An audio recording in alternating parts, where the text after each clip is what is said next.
వరంగల్ పశ్చిమ ఎమ్మెల్యే నాయని రాజేందర్ రెడ్డి 49వ డివిజన్లో పలు అభివృద్ధి పనులకు శంకుస్థాపనలు చేశారు. ఎన్ఐటి 100 ఫీట్ రోడ్ వద్ద సుమారు 1.50 కోట్ల అభివృద్ధి పనులకు శంకుస్థాపన చేశారు. ఈ సందర్భంగా నాయని మాట్లాడుతూ కాంగ్రెస్ ప్రభుత్వం వల్లే నియోజకవర్గంలో అభివృద్ధి జరుగుతోందని అన్నారు. ఈ కార్యక్రమంలో స్థానిక ప్రజాప్రతినిధులు, కాంగ్రెస్ నాయకులు, అధికారులు, కాలనీవాసులు పాల్గొన్నారు. అభివృద్ధిలో భాగంగా ప్రజలందరూ ఈ రోజు సహకరించారు. ముందు కూడా ఇక్కడ చాలా వచ్చేటివి ఉన్నాయి. మరి వీటన్నిటికీ కూడా సహకరించాలని చెప్పి ప్రజలను కోరుతున్నారు.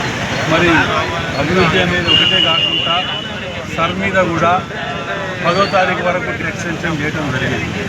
మరి మీ యొక్క అందరికి ఓటర్ నమోదైన కార్యక్రమాన్ని చాలా అందరు ఇళ్లలో ఉన్నవాళ్ళు ఎవరికి వారు చేసుకోగలిగితే అభివృద్ధిలో భాగస్వాములు అయినట్టు అవుతారు. ప్రజాస్వామ్యంలో మీ యొక్క ఓటు హక్కుని, మీ యొక్క అభిప్రాయాన్ని ఓటు ద్వారా తెలిసిన వాళ్ళు అవుతారు. ప్రతిదీ అభివృద్ధి అనేదే ఈ ఓటు ద్వారా.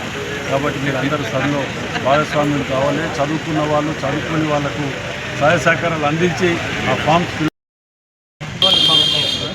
అభివృద్ధిలో భాగంగా, ప్రజాపాలనలో భాగంగా ఈరోజు ప్రారంభించుకోవడం జరిగింది.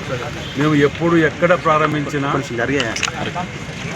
మేము చూస్తాం, చేస్తామని చెప్పి కొబ్బరికాయలు కొట్టి శిలాఫలకాలకి ఎక్కడ పరిమితం ఎక్కడ కూడా అట్లా కాలేదు.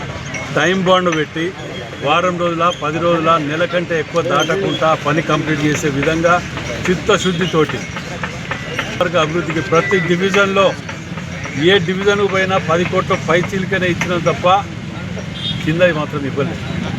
మేము గెలిచిన నాటి నుండి ఇప్పుడు పెద్దలు కొందరు చెప్తున్నారు ఎలక్షన్ల ముందు ఎట్లా తిరిగినో ఎలక్షన్లు అయినాక కూడా అట్నే తిరుగుతున్నామని. మేము ఎలక్షన్లో గెలిచిన తెల్లారికెళ్ళి కూడా నా బాధ్యత పెరిగింది. మీరు నన్ను నమ్ముకొని ఓటేసి గెలిపించినందుకు మీ అందరు కూడా కృతజ్ఞత చెప్పుకుంటూ మీ రుణం తీర్చుకోవాలన్న ఆలోచనతోటే నేను డే 1కి వెళ్ళి తిరుగుతూ ఇవాళ అభివృద్ధి చేసుకుంటూ పోతున్నాం. మీ అందరి సహాయ సహకారం కూడా కావాలి. కొందరికి ఇబ్బంది అయినా వాటిని మనం పరిష్కారం చేసుకునే మార్గంలో పోవాలి, కానీ దాని ఒక అభియోగాలకో రాజకీయాలకో పరిమితం కాకుండా ఎలక్షన్లు వచ్చినప్పుడు తప్పకుండా ఎలక్షన్లు కొట్టాడుకుందాం.